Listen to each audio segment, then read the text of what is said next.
Thiruparankundram issue ஒரு விளக்கேற்ற விட்டுருக்கலாமேப்பா. அந்த ஒரு விளக்கேற்ற விடாமல் இருக்கிறதுக்கு அதுக்கு 6 நாளாக இந்த அளவுக்கு போராடணுமா சார்? இப்படி இந்து அமைப்புகள் அத்தனை பேருமே நீதிமன்றத்துக்கு போய் ஒரே ஒரு அஃபிடவிட் அவ்வளோ பேர் கையெழுத்து போட்டு எங்களுடைய வாழ்நாள் முழுவதும் அந்த தர்காவுக்கு எந்த இடையூறும் செய்ய மாட்டோம். இல்லைம்மா, ஜட்ஜ்மெண்ட்டை தர்காவுக்கு 15 மீட்டரில் தான் அங்கே தீபம் ஏற்றணுமா. அந்த அந்த கல் சர்வே கல்லுன்னு அனைவரும் சொல்கிறாங்க. தர்காவுக்கு பக்கத்தில் 15 மீட்டருக்கு முன்னாடி யாராவது தீபக்கெல்லாம் நடுவானா? பாண்டிய மன்னனே போய் அங்கே 15 மீட்டர்லேயே ஒரு விளக்கு தூரம் போட்டிருப்பானா? போட்டிருக்க மாட்டான். அவன் நினைத்திருந்தால் தர்காவே இருந்திருக்காது. சர்வே கல் பாஜக நினைத்தால் டெல்லியிலேருந்து ஒரு குழு வந்து அது என்ன ஆகும்? அதுதான் விசாரணை. அதுதான் விசாரணை. பாஜக என்றாலே ஒழிக்கப்பட வேண்டிய கட்சி, சனாதன கட்சி. ஒடுக்கப்பட்டவன், ஆழ்த்தப்பட்டவன், பிற்படுத்தப்பட்டவனை பிரித்த கட்சி. பெரியார் இந்த ஆற்றலை உருவாக்கினார். அதுக்கு பின்னாடி வந்த அப்பம் பேர் தெரியாத அண்ணாதுரையை போன்ற அயோக்கியர்கள் எல்லாம் பெரியாரை ஒழித்ததனுடைய விளைவுதான் இன்னைக்கு திமுக இந்த பாடுபடும். சின்னிட்டு எச்சை இலைய போடுறான் ஒரு கோயில். எச்சை இலை நாய் பெறலாது, நாய் பெறலாது, பண்ணி பெறலாது, மனுஷன் பெறல்றான். நீதிபதி ஜிஆர் என்ன சொல்றாரு தெரியுமா? எச்சி இலையில உருளுகையா, அதெல்லாம் மத நம்பிக்கை. தமிழனாக தன்னை மறந்து எப்படி ஒரு இந்துவாக இவன் மாறினானோ, என்னைக்கு இவனுக்கு பக்தி வந்ததோ புக்தி போயிடுச்சு.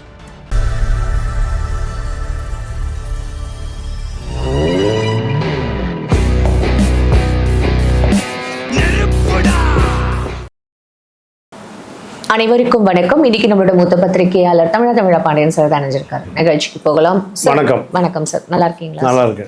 திருப்பரங்குன்றம் இஷ்யூ ஒரு விளக்கேற்ற விட்டுருக்கலாமேப்பா. அந்த ஒரு விளக்கேற்ற விடாம இருக்கிறதுக்கு அதுக்கு 6 நாளாக இந்த அளவுக்கு போராடணுமா சார்? ஏன்னா இப்போ எல்லாருக்குமே மத நம்பிக்கைகள் இருக்கு. மற்ற மத நம்பிக்கைகள் மேல நம்ம திணிக்கக்கூடாது அப்படின்றத நம்ம இங்க பார்க்கும்போது, இப்போ நாங்க என்ன விளக்கேற்றுறோம் அப்படின்னு சொல்லி அந்த ஒரு 10 பேர் கொண்ட குழுவை அமைச்சிருந்தா அது பிரச்சனையே முடிஞ்சிருக்கோம்ல சார். இப்போ அப்படித்தானே எல்லாரும் மக்களே அந்த மாதிரி யோசிக்க ஆரம்பிச்சிட்டாங்கல்ல. ஸோ அது இப்போ வரைக்கும் கேஸ் போய் ஜட்ஜு மேலேயே ஒரு கேஸை போட்டு அவர் மேலே இம்பீச்மெண்ட் நோட்டீஸ் கொடுக்குற அளவுக்கு நேற்று போய் இங்கே இருக்கிற திமுக கூட்டணியில் இருக்கிற எல்லாருமே போய் ஓம் பிர்லா அவர்களை சந்திச்சு இம்பீச்மெண்ட் நோட்டீஸ் கொடுக்கணும்னு சொல்கிற அளவுக்கு இது ஏன் சார் எடுத்துகிட்டு போகணும்? ஃபஸ்ட்டு நல்ல கேள்விமா, அருமையான கேள்வி, ஆழமான கேள்வி. நான் இதற்கு பதிலாக ஒரே கேள்விக்கு மட்டும் பதில் சொல்லுங்கள். இத்தனை ஆர்ப்பாட்டங்களும் செய்த இந்து அமைப்புகள், ராம ரவிக்குமார், காடேஸ்வரா சுப்பிரமணியன், நீதிபதி ஜிஆர் சாமிநாதன், இப்படி இந்து அமைப்புகள் அத்தனை பேருமே நீதிமன்றத்துக்கு போய் ஒரே ஒரு அஃபிடவிட் அவ்வளோ பேர் கையெழுத்து போட்டு எங்களுடைய வாழ்நாள் முழுவதும் அந்த தர்காவுக்கு எந்த இடையூறும் செய்ய மாட்டோம். அந்த தர்காவுக்கு அந்த தர்கா எப்படி ஒரு 1000 ஆண்டு காலம் அந்த தர்கா உருவாக்கப்பட்டதோ அதே போன்று இன்னும் பல 1000 ஆண்டு இருக்கும். அதுக்கு நாங்கள் உத்தரவாதம். பாபர் மசூதியை போல உத்தரவாதம் இல்லை. பாபர் மசூதியை போல உத்தரவாதம் அல்ல. இந்த உத்தரவாதம் சிக்கந்தர் பகதூர் ஷா தர்கா 1000 ஆண்டு காலம் பாதுகாப்பது எங்களுடைய கடமை. ஒரு அஃபிடவிட்டை போட்டு கொடுக்கல. Fine sir. இப்போ போட்டு கொடுக்கலாமா இல்லையா? இல்ல, இந்த பாயிண்ட் வேலிட். ஆனா இப்ப இவங்களும் இந்த இந்து அமைப்பும் இல்ல இதுக்கு நிறைய தொடர்ந்து கேள்விகளும் காரசார விவாதங்கள் நடக்கும் பொழுது 15 மீட்டருக்கு மேல அந்த தர்காக்கு எந்த ஒரு டிஸ்டர்பன்ஸும் இல்லாம தான் நாங்க போய் விளக்கேற்றோம் அப்படின்னு சொல்லப்படுது.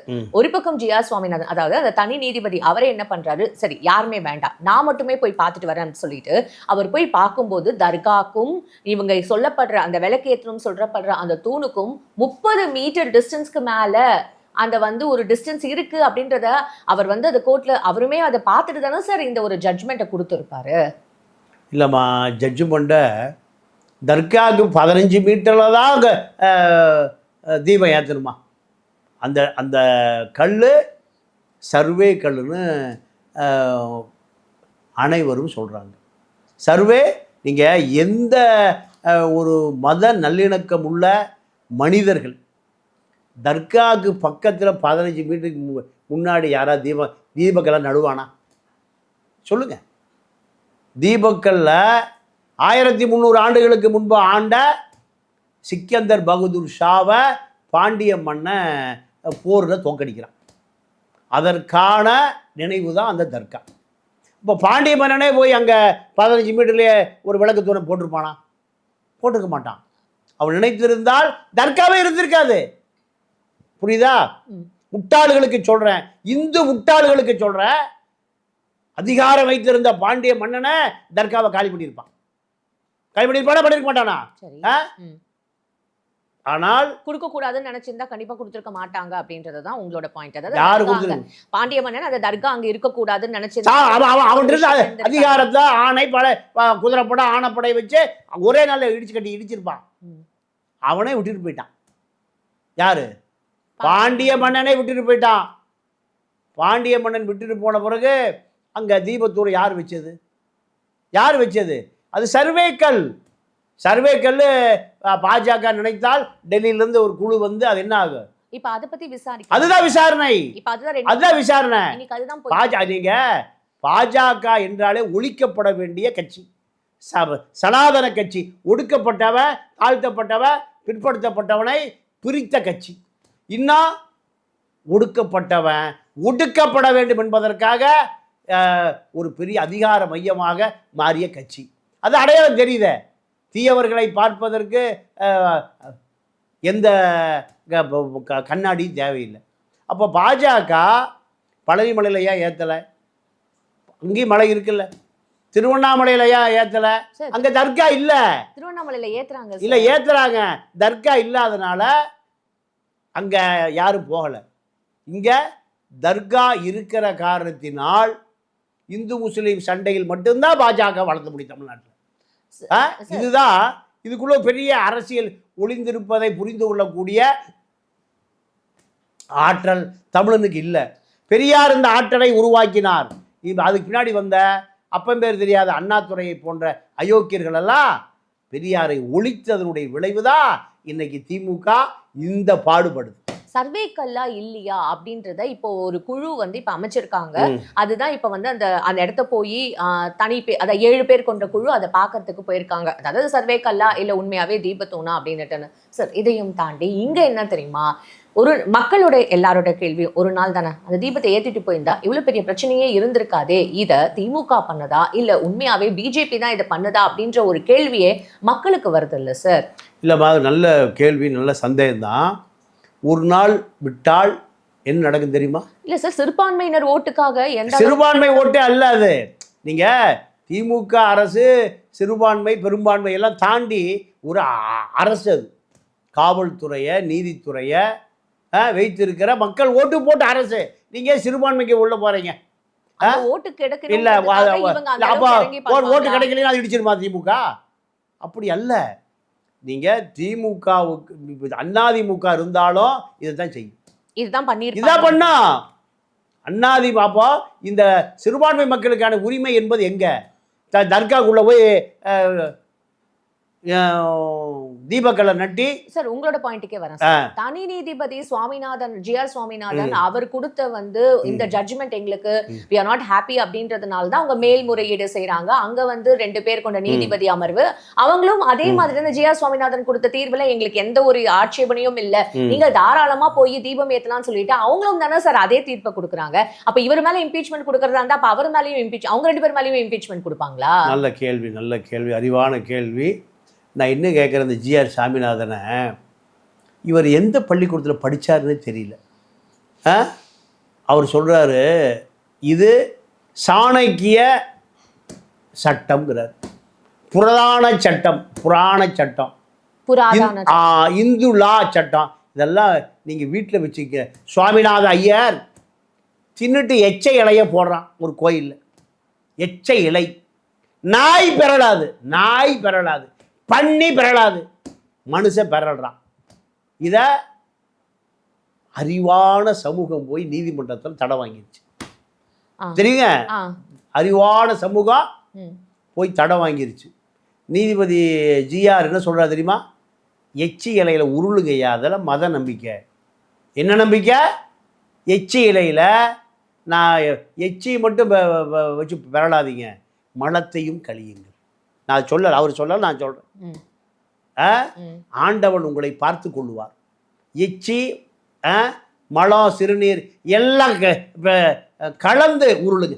சார் இது என்ன அசிங்கமா இல்லையா? இது ஒவ்வொருத்தரோட மத நம்பிக்கைகள். ஏன்னா இப்ப அசிங்கமா மத நம்பிக்கை, அசிங்கங்களா மத நம்பிக்கை? இது மக்கள் தானே சார்? மக்கள் கிடையாது, மக்கள் இல்ல இது மக்கள்லாம் கிடையாதுமா. எந்த எச்சையில மேல உருளுன்னு எந்த மக்கள் சர்வே எடுங்க. இப்போ ரோட்டில் போய் கருத்து கேளுங்க, உங்கள் கேமரா எடுத்துகிட்டு போய் எந்த மக்கள் சொல்லுவான்? ஒரு அறிவார்ந்த சமூகம் சொல்லுமா? எச்சையில் எங்கே போடுறது? நாய் கூட திங்கிறது இல்லை, அதை குப்பை தொட்டியில் போடுறது, தின்னுட்டு வச்சு அந்த எச்சைலை மீது பிறழுவது தான் மத நம்பிக்கைன்னு ஜிஆர் ஜட்ஜ்மெண்ட் கொடுத்துருக்கா. தெரியுமா தெரியுமா தெரியுமா தெரியாதா? தெரியும் சார். அப்போ இந்த ஊரில் இல்லைன்றதும் இதே ஊரில் தான். அப்புறம் என்ன ஜப்பானில் போய் கொடுத்துட்டு வந்தாரு, இல்லை இந்தோனேஷியாவில் போய் கொடுத்துட்டு வந்தாரா? இதே ஊரில் தான். முட்டாள்கள் மொத்தமாக இருக்கிற நாடு தமிழ்நாடு தானே. முட்டாள்கள் மொத்தமாக இந்துவாக இருக்கிற ஒரே நாடு தமிழ்நாடு தான். இவன் தமிழனாக தன்னை மறந்து எப்படி ஒரு இந்துவாக இவன் மாறினானோ, என்னைக்கு இவனுக்கு பக்தி வந்ததோ புக்தி போயிடுச்சு.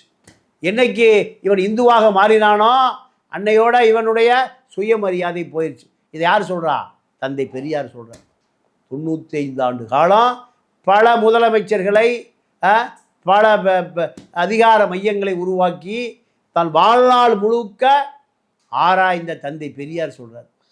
இந்த திருப்பரங்குன்றம் கேஸ் எப்படிதான் சார் இவங்க வந்து ஒரு முடிவுக்கு இல்ல தீர்வுக்கு கொண்டு வருவாங்க? வரவே கூடாது. 4 மாசத்துல நம்ம எலெக்ஷனை இப்ப எதிர்பார்த்துட்டு இருக்கிற இந்த தருணத்துல இந்த மாதிரியான இது வந்து ஒரு பெரிய ஒரு மத நம்பிக்கை மேலயோ இல்ல ஒரு பர்டிகுலர் சமூகத்துக்கு மேல நம்ம இந்த மாதிரியான ஒரு விஷயங்கள் செய்யும் பொழுது இது எந்த மாதிரி ஒரு தாக்கத்தை கிரியேட் பண்ணுன்றதை நம்ம இங்க பார்க்கணும். இல்லைங்க, இங்க இவனுக்கு மத தீ ஈஸியா பத்திக்கும்.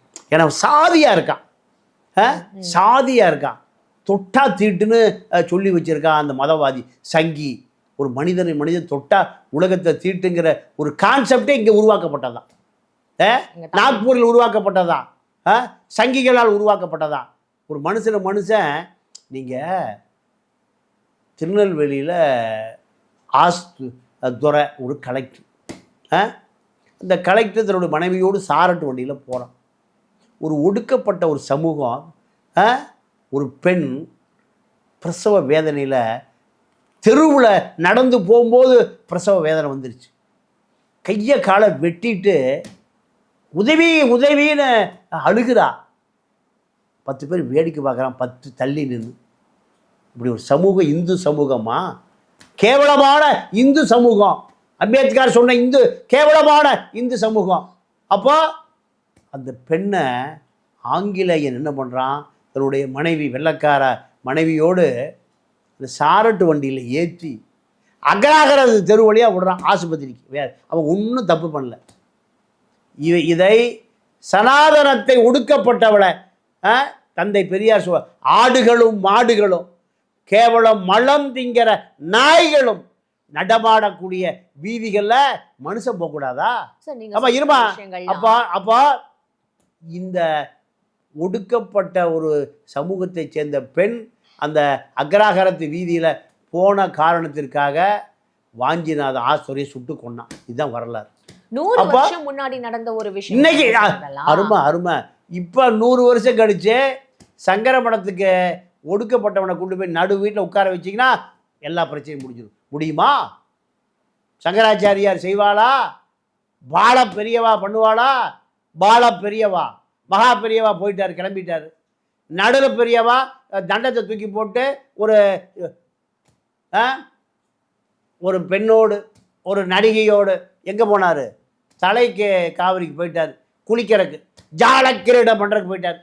இல்ல சார், இப்போ நம்ம வந்து இந்த மாதிரியான ஒரு விஷயங்கள் நம்ம பேசும்பொழுது இல்ல சார், இப்போ நீங்க வந்து ஒரு 100 வருஷத்துக்கு முன்னாடி இருக்கிற ஒரு விஷயத்த அப்ப அது நடந்தது ஃபைன் சார். நான் இப்ப கேட்கறது, இப்போ இந்த கரண்ட் இஷ்யூ, இந்த திருப்பரங்குன்றம்ல இப்போ அங்க இருக்கிற வந்து ஜமாத் அவங்களே வந்து ஃபர்ஸ்ட் என்ன சொல்லியிருக்காங்க, எங்களுக்கு எந்த பிரச்சனையும் இல்லைங்க அப்படின்னு சொல்லிட்டு அவங்களும் எழுத்துப்பூர்வமா இதை எழுதி கொடுத்துருக்காங்க. அதுக்கப்புறம் யாருக்கு இந்த பிரச்சனை, எந்த அரசுக்கு இந்த பிரச்சனை அப்படின்ற ஒரு கேள்வி இங்க இருக்குல்ல சார்? இல்ல ஜமாத் என்ன எழுதி கொடுத்தாங்கன்னா, தீபம் ஏத்திங்க, அது எங்களுக்கு எந்த தொந்தரவும். ஆனா நீங்க தீபம் ஏத்த போறது இல்லையே, என்ன பண்ண போறீங்க? பாபர் மசூதிக்கு என்ன நடந்தது? தீபம் ஏத்துனீங்களா? Fine sir. அந்த கோர்ட்லயே அந்த கேஸ்லயே வந்து ஃபைனலா ஒரு செக்மெண்டோட முடிச்சாரு. இந்த மசூதி இங்க நடந்திருக்கு, இந்த மாதிரியான ஒரு விஷயம் இங்க இடிச்சு கோவில கட்டினது இங்கேயோட இதான் லாஸ்டா இருக்கணும், இதுக்கப்புறம் இந்த மாதிரியான ஒரு கேஸே இங்க வரக்கூடாது அப்படின்னு சொல்லிட்டு தானே சார் அந்த கேஸை முடிச்சாங்க. அதுவும் எல்லாருக்குமே தெரியும்ல. அப்ப திருப்பியும் இதை வந்து ஒரு அயோத்தியா, இது திருப்பியும் வந்து ராமர் கோவில் அப்படின்னு சொல்லிட்டு இவங்களா ஒரு பில்டப்பை கிரியேட் பண்ணி மக்கள் மனசுல வந்து ஒரு சரிவா ஒண்ணுமே வேண்டாமா?